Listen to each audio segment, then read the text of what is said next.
Now I'm sure some of you will agree with me here, but Gran Turismo 7 isn't quite the game we were expecting, putting aside all of the launch issues and economy issues. So here's some footage of an R34 around the Nordschleife, and here's what we've got to say about the game. Check it out.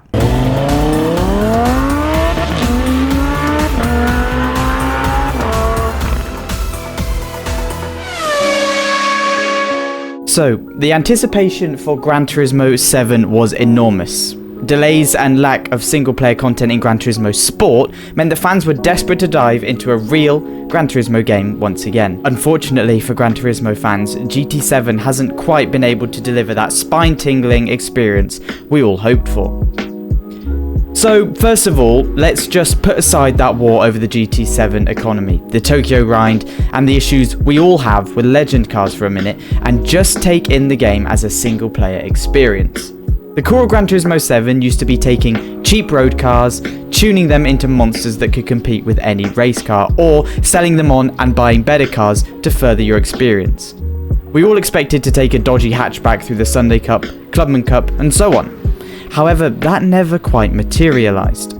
Instead, we got cars thrown at us for winning a handful of races, or in many cases, just finishing third or higher. Quickly moving on from the starting trio to go racing in trucks, muscle cars, and eventually Porsches, Ferraris, and GT cars. Now, the GT Cafe is a lovely ode to motoring history, but it's not a single-player campaign mode. Many of us here at the Racing Games team completed it quickly, without endurance racing, pit strategies, or really any resistance. Sure, future updates could add more menu books to complete, but for now, what is there to do? Well, there are the missions, license tests, and circuit experience. These modes are all great. Classic Gran Turismo at its best, but again, they are largely in a specific car, rather than the one you've fallen in love with through the campaign. And that's it.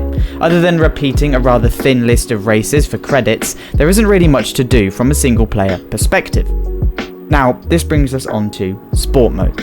The trio of daily races, they should really change that name because they change weekly, is all players have when it comes to ranked GT7 multiplayer, aside from the esports focused racing GT Cups and Manufacturer Series. That's enough for some players, but it is a thin offering compared to the broad range other games offer when it comes to ranked play or just online play. Then there is the fact that, for many, none of these 3 races a week carry an endurance element like pit stops or fuel management. This is a paltry offering for a modern game.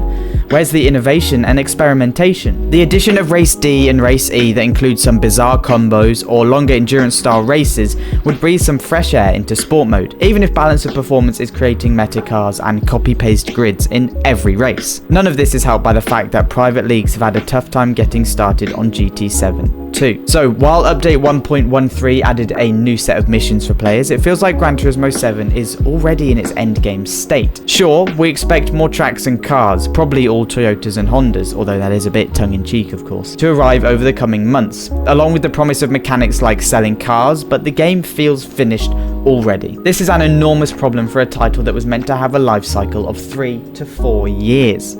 It's also a massive shame, because GT7 is a joy to drive. It's balanced accessibility and realism well, and now that the tail-happy rear-wheel drive issues have been solved, it is great fun to jump into any car and take a spin. There just aren't enough things to do. There are no races for Group 2 or Group 1 cars, meaning if you want to take those awesome beasts for a spin, it will be in custom races with woefully low payouts for your time. It's no wonder players have taken to setup tweaks to make the Tomahawk raceable with good payout. For as fun as GT7 is to drive, it's becoming a chore to play. That's a real problem for Polyphony as well as the racing community. The seemingly short lifespan of GT7 is matched by that of Forza Horizon 5 on Xbox. It's a worrying trend to see games burn hot and bright but fade quickly. The lack of a dedicated single player, such as F1's career mode, pushed players into the online experience, which isn't to everyone's taste, and when that experience is thin, it leaves GT7 in a weird limbo state.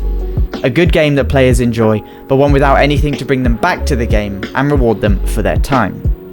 So, that's our take on Gran Turismo 7 and why we think it could already be in its dying state. What do you think? Let us know down in the comments below. I've been Toby for Racing Games, and we'll catch you in another video here on the Racing Games channel soon.